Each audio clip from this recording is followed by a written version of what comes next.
with the Quesalupa, there was, you know, a tremendous amount of excitement around this product. Like, this was, you know, we relabeled it kind of, you know, is this the biggest thing ever? And that was kind of the whole fun around it. And when we announced it, our team was challenged with like the biggest challenge ever. Like, how do you announce this and don't talk about it? And so we kind of scratched our head and we came up with a great solution. Jill, this is our... So say that again. How do you announce this? How do you announce that something's coming, but you can't talk about it? So this is before it's in stores. This is before it's in the store. We wanted to create a lot of hype. So there was this idea that our team at Edelman, who's our PR agency, came up with that was absolutely brilliant. And it was a press release that was basically redacted. So the key content was blacked out that you couldn't see. And so I think going into this, we realized that we weren't going to keep this an absolute secret, but we were going to have some fun with it and do it in a Taco Bell way. And so that was like the thing that really broke the internet. And we saw like, you know, phenomenal response from that. And then the next thing was, we said, this was a first ever, we said, you can order it online, but we're still not going to tell you what it is. And I think 80,000 people did that, like in 24 hours.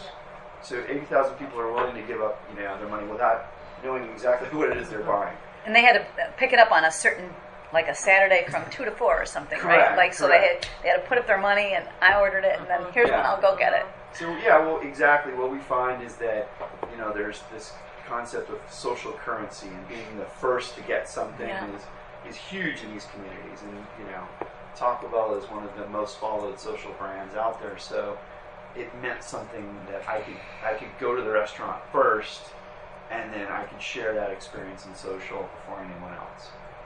And so it was a great campaign. We had already, you know, launched it without saying what it was, and you know, 80,000 people are pre-ordering it, and so it was, you know, it was set to be the biggest thing ever. Well, so what we found was that the creative focused on this idea of the cheese pull, right? You guys have heard of this, and so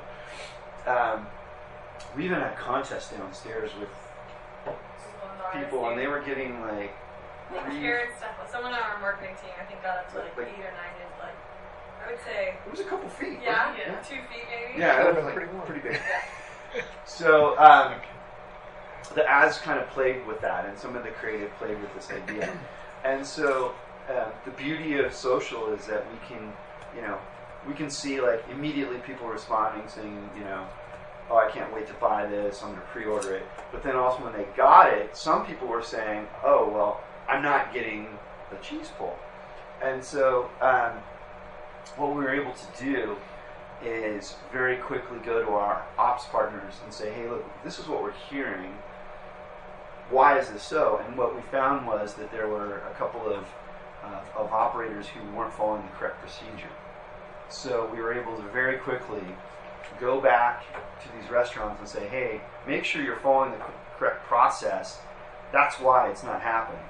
And so, you know, by listening to these conversations, we were able to take immediate action and, you know, create a great customer experience. Well, you're closing the feedback loop. Exactly. And exactly. And we had something similar back when we launched.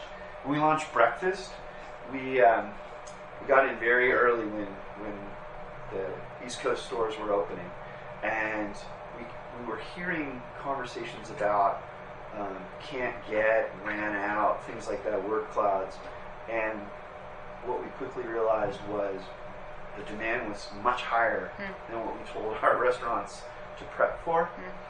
And so we were able to again reach out to our franchisees, our operators, and say, hey, look, you might want to increase the amount of prep, your eggs and hash browns, etc., because we're seeing people who are lined up at the restaurants and can't get their order. so if you're monitoring East Coast and at, say, 4 or 5 in the morning out here, how do you get word out to the Mountain and Pacific times? How does that? That's why we have our internal teams here and our operations team. So if you think about this space, it was originally created as a social listening tool for kind of my team and the social team. Now what it's evolved into, this is a tool for everyone in the organization. Operations, our HR folks, it spans pretty much everyone. So we work very closely with operations now, and they love to get the content from here because they can take immediate action. So your question about how do we pinpoint where we need to go? We have our internal team. We share the data with them. They decide, here's what we think is going on, and then we're able to take action very quickly.